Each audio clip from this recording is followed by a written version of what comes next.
Hello everyone, welcome to my channel Sushanta online blog.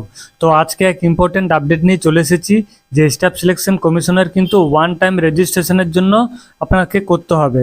তো কি processing আছে অল টোটাল কিন্তু আমি স্টেপ বাই স্টেপ আমি দেখিয়ে দিচ্ছি। তো প্রথমে কিন্তু গুগল ক্রোম ওপেন করতে হবে। ওপেন করার পর এখানে লিখতে হবে ssc.gov.in।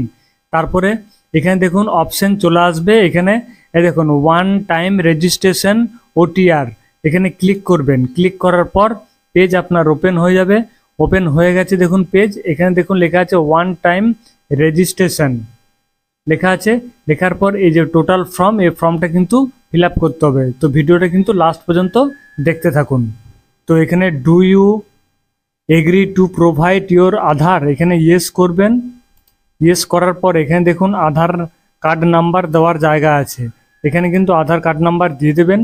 দিয়ে দেওয়ার পর এখানে ভেরিফাই আধার কার্ড নাম্বার, এখানেও ভেরিফাই করে দেবেন আধার কার্ড নাম্বার দিয়ে। তারপরে এখানে দেখুন লেখা আছে টাইপ আইডেন্টিফিকেশন কার্ড, এখানে কোন টাইপ আছে সেই টাইপ কিন্তু এখানে ক্লিক করে আপনারা এখানে লিখে দেবেন। লিখে দেওয়ার পর যে কার্ড দেবেন, অর্থাৎ যদি আধার কার্ড দেন তাহলে আধার কার্ডের এখানে আইডেন্টিফিকেশন নাম্বার দিয়ে দেবেন। তারপরে এখানে দেখুন লেখা আছে যে টাইপ অফ আইডেন্টিফিকেশন কার্ড, তো এখানেও কিন্তু আইডেন্টিফিকেশন কার্ড আরেকবার লিখে দেবেন। তারপরে আবার একবার পুনরায় আইডেন্টিফিকেশন কার্ড নাম্বার কিন্তু এখানেও বসিয়ে দেবেন। বসিয়ে দেওয়ার পর এখানে দেখুন লেখা আছে যে ম্যাট্রিকুলেশন সার্টিফিকেটে যে নাম আছে আপনার, সেই নাম কিন্তু এখানে দিতে হবে। তারপরে ভেরিফাই করার জন্য আরেকবার যে নাম লিখছেন ক্যান্ডিডেটের, সেই নাম কিন্তু এখানে দিয়ে দিতে হবে ভেরিফাই করার জন্য। তারপরে এখানে দেখুন লেখা আছে have you change your name, এখানে কিন্তু যদি চেঞ্জ করেন তাহলে ইয়েস করবেন, চেঞ্জ যদি না করেন তাহলে এখানে নোই থাকবে। তারপর যদি নিউ নেম এখানে দিয়ে থাকেন তাহলেই কিন্তু এখানে ভেরিফাই নিউ নেম এখানে দিয়ে দেবেন। দিয়ে দেওয়ার পর এখানে দেখুন লেখা আছে জেন্ডার, এখানে আপনার জেন্ডার সিলেক্ট করে দেবেন। সিলেক্ট করার পর এখানে ভেরিফাই করে দেবেন। ভেরিফাই করে দেওয়ার পর এখানে ডেট অফ বার্থ, এখানে আপনার যে ডেট অফ বার্থ আছে সেই ডেট অফ বার্থ কিন্তু এখানে দিয়ে দেবেন। তারপরে এখানে দেখুন ভেরিফাই ডেট অফ বার্থ, অর্থাৎ আরেকবার কিন্তু ভেরিফাই করে দেবেন ডেট অফ বার্থ দিয়ে। এখানে ফাদার্স নেম আছে, ফাদার্স নেম দিয়ে দেবেন। ভেরিফাই ফাদার্স নেম এখানে দিয়ে দেবেন। তারপরে এখানে দেখুন লেখা আছে মাদার্স নেম, এখানে মায়ের নাম দিয়ে দেবেন। মায়ের নাম দিয়ে দেওয়ার পর এখানে দেখুন লেখা আছে যে ভেরিফাই মাদার্স নেম, এখানে মাদার্স নেম দিয়ে দেবেন।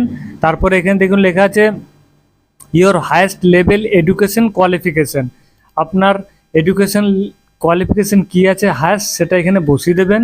বসিয়ে দেওয়ার পর এখানে ভেরিফাই আরেকবার করে দেবেন। করে দেওয়ার পর এখানে দেখুন 10 নম্বর কলমে লেখা আছে যে ম্যাট্রিকুলেশন, অর্থাৎ 10 ক্লাস এডুকেশন বোর্ড, কোন বোর্ডের আন্ডারে আপনি পড়াশোনা করেছেন সেটা কিন্তু এখানে দিয়ে দেবেন। দিয়ে দেওয়ার পর আরেকবার কিন্তু নিচে ভেরিফাই করে দেবেন। অতএব দুবার করে কিন্তু সব দিতে হচ্ছে।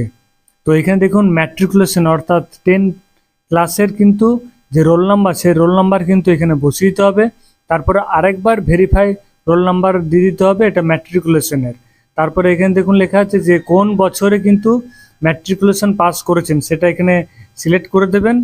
তারপরে দেখুন এখানে ভেরিফাই ইয়ার অফ পাসিং, এটাও কিন্তু ম্যাট্রিকুলেশন, এটাও একবার ভেরিফাই করে দেবেন। তারপরে এখানে দেখুন লেখা আছে মোবাইল নাম্বার, মোবাইল নাম্বার দিয়ে দেবেন। এখানে ইমেল আইডি আছে, ইমেল আইডি দিয়ে দেবেন। এখানে পার্মানেন্ট অ্যাড্রেস আছে, অ্যাড্রেসে আপনার যে আধার কার্ডের অ্যাড্রেস পার্মানেন্ট অ্যাড্রেস, এই অ্যাড্রেস কিন্তু এখানে পরিষ্কারভাবে লিখে দেবেন। এখানে স্টেট লিখে দেবেন। লেখার পর এখানে ডিস্ট্রিক্ট আছে, ডিস্ট্রিক্ট লিখে দেবেন। পিন কোড আছে, পিন কোড এখানে দিয়ে দেবেন। তারপরে এখানে দেখুন present address same as permanent address, যদি পার্মানেন্ট অ্যাড্রেস আর প্রেজেন্ট অ্যাড্রেস যদি এক হয় তাহলে এখানে সেম হয় তাহলে এখানে ইয়েস করবেন, যদি আলাদা হয় তাহলে কিন্তু আলাদাভাবে এখানে লিখতে হবে। লিখে দেওয়ার পর এখানে দেখুন লেখা আছে আপলোড ফটো সিগনেচার, এখানে দেখুন ফটোগ্রাফ লেখা আছে যে 20 কেবি থেকে 50 কেবি জেপিইজি বা জেপিজি ফরম্যাটে কিন্তু আপনাকে আপলোড করতে হবে। তারপরে ফটোগ্রাফ হয়ে গেল। তারপর দেখুন সিগনেচার, এখানে 10 কেবি থেকে এখানে 20 কেবির মধ্যে হতে হবে কিন্তু জেপিইজি বা জেপিজি ফরম্যাটে। তারপরে এখানে দেখুন লেখা আছে যে ফটো আপলোড ফটোগ্রাফ, এখানে ক্লিক করবেন, প্লিজ সিলেক্ট ফাইল, এখানে কিন্তু ক্লিক করবেন। ক্লিক করার পর আপনার যে সিস্টেম আছে সেই সিস্টেম থেকে ফটোগ্রাফটা নিয়ে নেবেন, এখানে আপলোড করে দেবেন। তারপর ডান দিকে চলে আসুন, এখানে দেখুন সিগনেচার লেখা আছে আপলোড করার জন্য, এখানে কিন্তু সিলেক্ট ফাইলে ক্লিক করবেন, আপনার যে সিস্টেম থেকে কিন্তু আপনি সিগনেচার নিয়ে নেবেন, নিয়ে নেওয়ার পর এখানে আপলোড করে দেবেন। করে দেওয়ার পর এখানে দেখুন একটা লেখা আছে, টিক বক্স আছে, I confirm that the information এখানে লেখা আছে। তো এখানে কিন্তু যে টিক বক্স আছে সেই টিক বক্সে কিন্তু ক্লিক করতে হবে। ক্লিক করার পর এখানে সাবমিট বটন আছে, সাবমিট বটনে কিন্তু ক্লিক করলে যে আপনার ওয়ান টাইম রেজিস্ট্রেশন কিন্তু একদম পুরো সাকসেসফুল হয়ে যাবে।